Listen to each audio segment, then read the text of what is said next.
Welcome back. اس وقت جب امریکہ اپنی حالیہ تاریخ کے بدترین معاشی بحران سے دوچار تقریباً $2 کھرب کے بجٹ خسارے کا سامنا کر رہا ہے، 4 ارب بادشاہتوں کی جانب سے $123 ارب کے لگ بھگ امریکی دفاعی ساز و سامان کی خبر نے امریکی معیشت اور خاص طور پہ اس کی دفاعی صنعت کو ایک نئی جان بخش دی ہے۔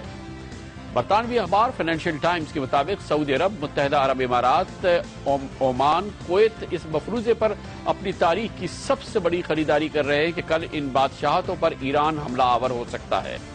جان بوجھ کر خوف کی جو فضا قائم ہوئی اور اسلامی ریاستوں کو فرقے کی بنیاد پر تقسیم کیا گیا، آج اس کا سب سے بڑا فائدہ امریکہ کو براہ راست ہونے جا رہا ہے، جب امیر ترین سعودی عرب، متحدہ عرب امارات، عمان اور کویت اپنی قیمتی قومی دولت کا بڑا حصہ اپنی اقوام کی تعلیم اور فلاح پر خرچ کرنے کے بجائے امریکی ہتھیاروں کی خریداری کے لیے استعمال کر رہے ہیں۔ امریکی دفاعی ساز و سامان کے جو سودے اب تکمیل کے آخری مراحل میں ہیں، ان کے مطابق سعودی عرب $67 ارب سے دوسرے امریکی فوجی ساز و سامان کے علاوہ F-15 لڑاکا طیارے خریدے گا، جس سے تباہ حال امریکی بوئنگ کمپنی پھر اٹھ کھڑی ہوگی۔ $67 ارب کے اس سعودی سودے کی اہمیت اس بات کا ایک اندازہ اس بات سے لگایا جا سکتا ہے کہ سال 2009 میں پوری امریکی دفاعی صنعت نے صرف $23 ارب کا ساز و سامان فروخت کیا تھا۔ یہی نہیں، متحدہ عرب امارات نے کہا ہے کہ وہ ایرانی خطروں سے مقابلے کے لیے $35 ارب سے زائد کا امریکی دفاعی ساز و سامان خریدے گا، جس میں میزائلوں سے دفاع کا ایک مضبوط اور جدید امریکی نظام شامل ہے۔ متحدہ امارات کے اس سودے سے امریکہ کی دفاعی ساز و سامان بنانے والی مگر آج کل معاشی بدحالی کا شکار لاک ہیڈ مارٹن کمپنی میں ایک نئی جان پڑ جائے گی۔ چند لاکھ نفوس پر مشتمل گوادر کے اس پار قائم چھوٹی سی مسلمان ریاست عمان کو بھی ایرانی خطرے کا احساس دلایا گیا ہے کہ قدرے کم وسائل رکھنے والی یہ ریاست بھی $12 ارب کے امریکی دفاعی ساز و سامان کے آرڈرز دینے پر مجبور ہوئی ہے۔ عمان 18 نئے F-16 طیارے خریدے گا اور اپنے کمانڈ اور کنٹرول سسٹم کو امریکی سامان سے مستحکم بنائے گا۔ جب امریکی ساز و سامان کی خریداری کا معاملہ ہو تو آج بھی اپنی آزادی کو امریکہ کی مہربانی سے تعبیر کرنے والے کویت نے بھی امریکی فوجی ساز و سامان کی تازہ خریداری کے آرڈرز دیے ہیں۔ ان کے مطابق کویت امریکہ سے $7 ارب کے فوجی ہتھیار اور گولہ بارود خریدے گا۔ گو کہ کویت بھی سعودی عرب کی طرح ایران کی سرحد سے سینکڑوں میل دور واقع ہے، مگر یہاں بھی ہوا کھڑا کیا گیا ہے کہ ایران آ رہا ہے۔ ایسا کبھی ہوگا یا نہیں، یہ تو بات کی بات ہے۔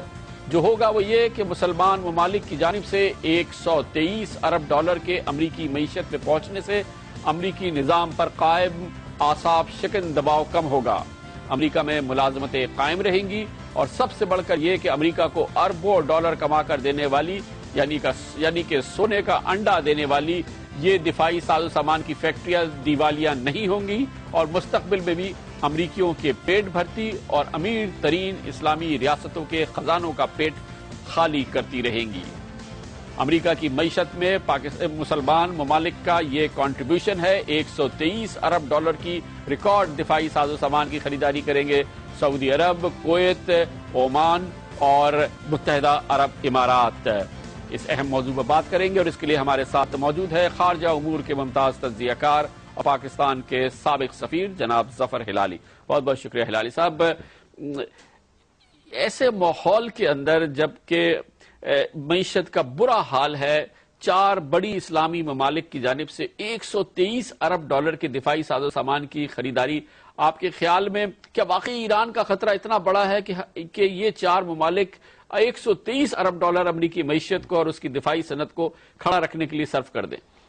بالکل نہیں کامران صاحب، بلکہ میں سمجھتا ہوں کہ ہم ان ملکوں کو یہ سوچنا چاہیے کہ یہ امریکن بیسز ہیں، یہ امریکن پیٹرول سٹیشنز ہیں، یہ ایک امریکن امپائر کے اڈے ہیں جس پہ امریکہ ہر وقت اپنا ہتھیار بیچتا ہے اور ان کو خوف میں رکھتا ہے، اور ان لوگوں کو خاص طور خوف جو ہے اب ایران سے مل رہا ہے۔ اب یہ بھی ہو سکتا ہے کہ شاید امریکہ سوچے کہ بھئی ایران کے ساتھ شاید ہمارے کو جنگ لڑنا ہو۔ اگر یہ بات ہو تو ان کے لیے بہت ضروری ہے کہ یہ سب ہتھیار جو ہیں they are ready and available for use۔ اور جیسے آپ کو پتا ہے سعودی عربیہ نے تو انفارملی کلیئرنس دے دیا ہے اسرائیلی پلینز کو کہ اگر اٹیک ہو تو اوور فلائنگ سعودی ٹیریٹری آپ کر سکتے ہیں. تو میرے خیال میں کہ یہ ایک امریکن امپائر ہے, اور آپ نے بالکل صحیح کہا کہ اس وقت ان کی کمپنیز جو بینکرپٹ ہو رہے ہیں ان کو یہ بڑا شاٹ ان دی آرم ہے, یہ ایک نیا ایک بلڈ ٹرانسفیوژن ہے, اور اس وقت امریکہ جیسے آپ کو پتا ہے is spending more on armaments than all the rest of the world combined. لیکن ہلال صاحب اس کے ایوز کیا یہ ریاستیں حاصل کریں گی؟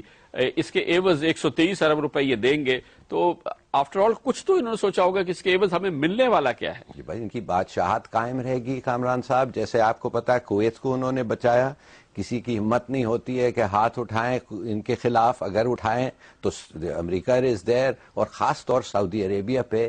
یہ سوچنا کہ ان لوگ انڈیپینڈنٹ کنٹریز ہیں ود انڈیپینڈنٹ فارن پالیسیز یا ڈیفنس پالیسیز, یہ بالکل غلط ہے.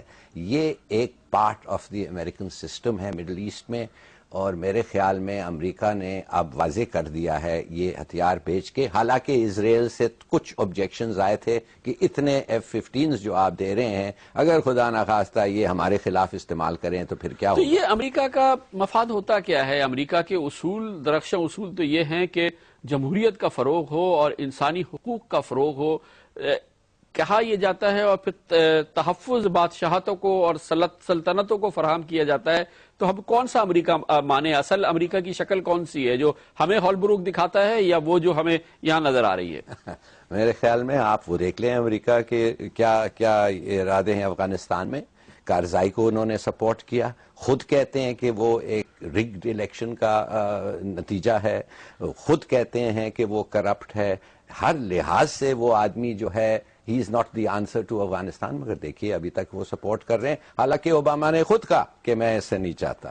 میرے خیال میں ان کی جو نیشنل انٹرسٹ ہے از سپریم, اور نیشنل انٹرسٹ ان کا اس وقت یہ ہے کہ ایران کے خلاف ایک ایسا مہم بنائیں, ایک ایسے ان کے پاس اپنے بیسز اور یونٹی ہو کہ ایران سوچ بھی نہیں سکتا. اس لیے ایران کے لیے یہ جو اڈے ہیں اور بیسز ہیں امریکن, خاص طور بحرین میں اور جگہ, یہ ایک ہاسٹیج سچویشن ہو گیا ہے.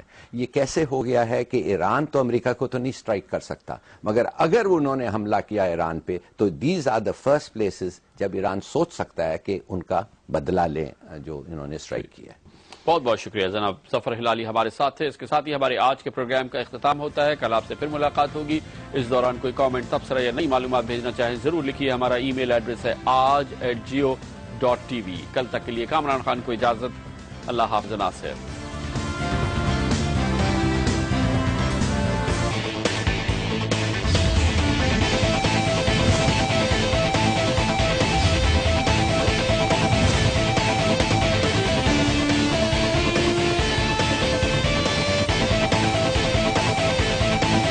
ہر جگہ ہر وقت سب سے پہلے جیو نیوز. جیو اور جینے دو.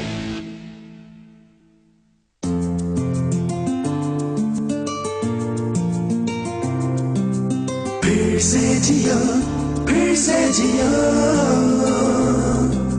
پھر سے جیو, پھر سے جیو.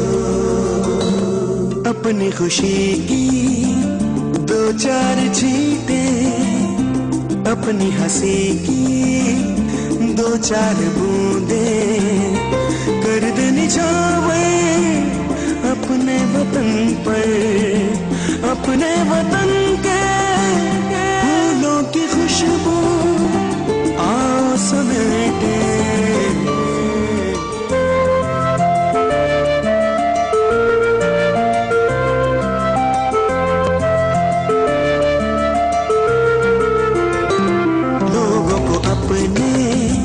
لگا کر گلے سے یقین یہ دلائے, تسلی یہ دے دے